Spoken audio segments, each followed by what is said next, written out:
Assalamu alaikum, peace and blessings to you all. My name is Salmah Rizvi, and I'm the president of the American Muslim Bar Association. The American Muslim Bar Association is a conglomerate of legal professionals, lawyers, attorneys, aspiring law students, and others who work to create change in the United States. I would love for my daughter to grow up in a world where Muslims are not being racially profiled at airports, where Muslims in America can give to charities overseas, to their diasporic communities that need help without being flagged or raised by the US government as some type of threat or as some agent of money laundering. A Muslim woman who wears hijab does not have to walk down the street fearing a hate crime might be perpetrated against her. So my father always told me when I was growing up, I said I wanted to be an attorney, and not just any attorney, but a civil rights attorney. When I was in elementary school, when I was in middle school, I don't remember saying those words directly, but he does. You know, people of color like myself would be bullied. I was very much an advocate for fairness and justice, and I did not appreciate any injustice happening within my community. I received a dual BA in International Relations and Anthropology from Johns Hopkins University. And then I had a decision to make. Did I want to become an anthropologist, or did I want to influence international relations? And I thought I wanted to be more on the ground into policy. And so I went and I pursued a Master's of Science in Foreign Service. And I worked for the US government for 5 years full time after my undergraduate degree while I was pursuing my master's. So I left the US government after being on a very progressive, successful career track, and I sold my car and I moved to New York City and I enrolled at NYU Law School. And at law school, I learned a lot. It was an extremely humbling experience. When you make it into a top law school, you realize that you then start competing with people who are the top of their class from undergraduate institutions. At first, the experience was quite intimidating. And my father told me that, Beti, which means daughter, my daughter, don't you worry about this competition in law school. You're like a tea bag. When steeped in hot water, your true colors show.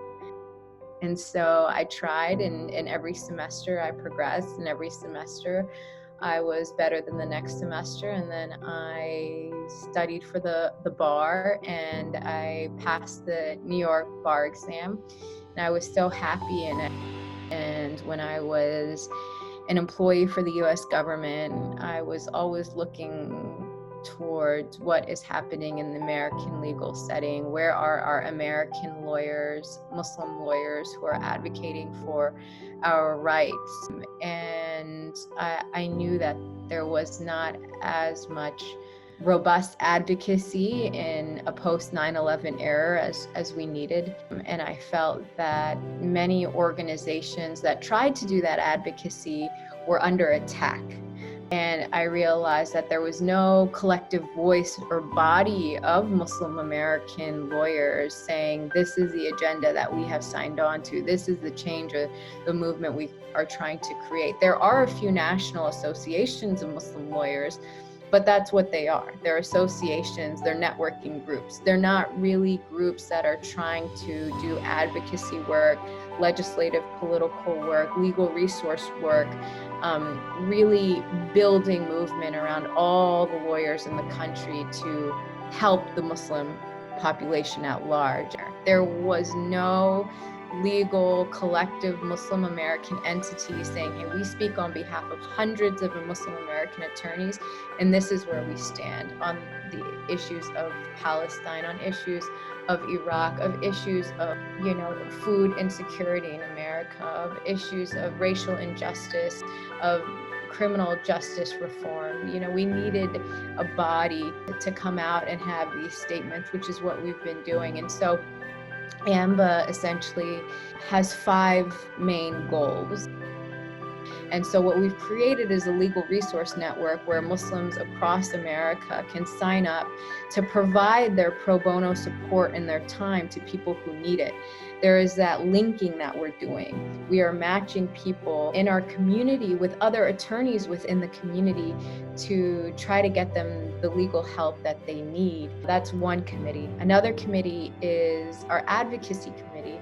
We've published a number of legal advocacy statements that are not just press releases or statements with your top line speaking points, but these are actually legal advocacy statements that go into the law and explain, for example, why certain actions by our government or otherwise are actually illegal. And we go through an analysis step by step.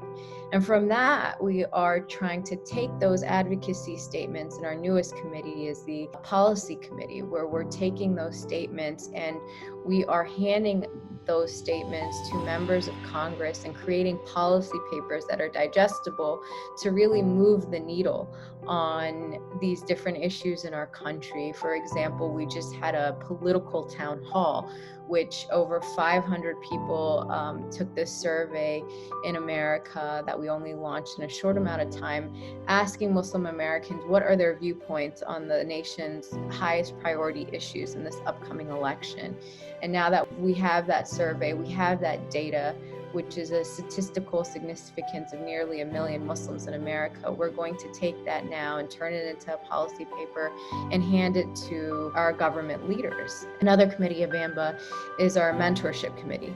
And our Mentorship Committee really works to connect aspiring law students, current law students, with early career attorneys, mid-level career attorneys, senior partners. We're actually trying to hone in on the specific needs of rising and aspiring lawyers and figure out how can we get that attorney to achieve their dream job. And then our last committee is our Education Committee. And the Education Committee is essentially twofold.